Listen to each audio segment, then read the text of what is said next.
নমস্কার বন্ধুরা, কেমন আছেন আপনারা সবাই? আশা করি ভালো আছেন।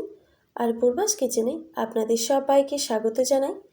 আজকে আমি বানাবো বাঙালির ট্র্যাডিশনাল একটা রেসিপি, সরু চাগলি পিঠে। এই পিঠে বানাতে কি কি উপকরণ লাগে সেইগুলো দেখে নেব। তো আপনাদের কাছে ছোট্ট একটা অনুরোধ, স্কিপ না করে সম্পূর্ণ ভিডিওটি দেখার জন্য। তো চলুন বন্ধুরা, এবার রেসিপিটা বানানো যাক। এখানে আমি 500 গ্রাম সেদ্ধ চাল 6-7 ঘন্টা আগে ভিজিয়ে রেখেছিলাম। আপনারা চাইলে কিন্তু এখানে গোবিন্দভোগ চাল দিয়েও সরু চাকলি পিঠে বানাতে পারবেন। আর এইদিকে একটা নারকেল আমি কুড়িয়ে নিয়েছি। সরু চাকলি পিঠেতে একটু নারকেল দিলে ওর টেস্ট দারুণ আসে। এবার আমি চালটা বেটে নেব। সেই জন্য আমি একটা মিক্সিং জার নিয়ে নিয়েছি।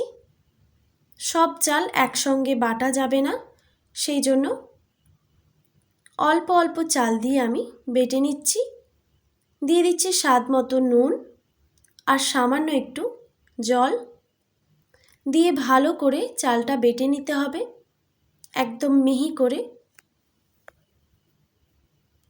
দেখুন বাটা হয়ে গেছে। ব্যাটারটা ঠিক এই রকমই থাকবে। সরু চাকলি পিঠে যেহেতু খুবই পাতলা হয়, সেই জন্য আমি ব্যাটারটা এখানে একটু পাতলাই রাখলাম।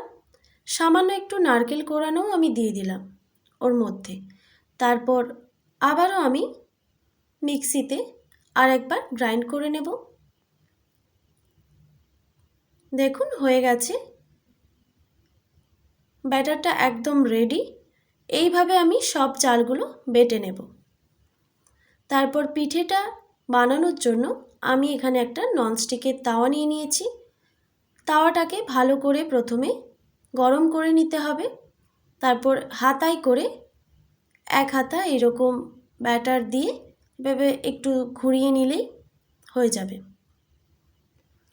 তারপর যখন দেখবেন পিঠেটা হয়ে গেছে, বুঝবেন সাইড থেকে একটু ছেড়ে ছেড়ে আসবে, তখনই বুঝবেন পিঠেটা হয়ে গেছে। খুবই ইজিভাবে উঠে এসেছে পিঠেটা।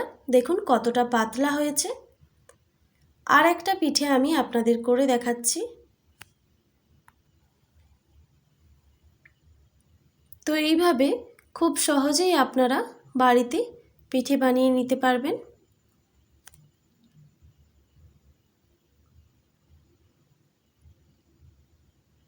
আর পিঠে বানানোর সময় গ্যাসের ফ্লেমটা অবশ্যই হাই রাখতে হবে।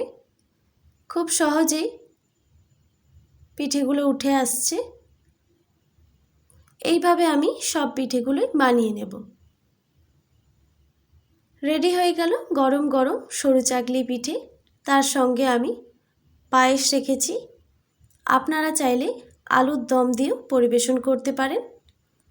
আজকের রেসিপি আপনাদের কেমন লাগলো অবশ্যই কমেন্ট করে জানাবেন। আর যদি ভালো লেগে থাকে তাহলে সাবস্ক্রাইব করতে ভুলবেন না। আর পাশে থাকা বেল আইকনটি প্রেস করে দেবেন, তাহলে নিত্য নতুন রান্নার ভিডিওগুলি আপনাদের কাছে পৌঁছবে। ভালো থাকবেন, সুস্থ থাকবেন। দেখা হচ্ছে নতুন কোনো রেসিপি নিয়ে। আজকের মতো এইটুকুই। আর এতক্ষণ আমার সঙ্গে থাকার জন্য আপনাদের সকলকে অনেক ধন্যবাদ।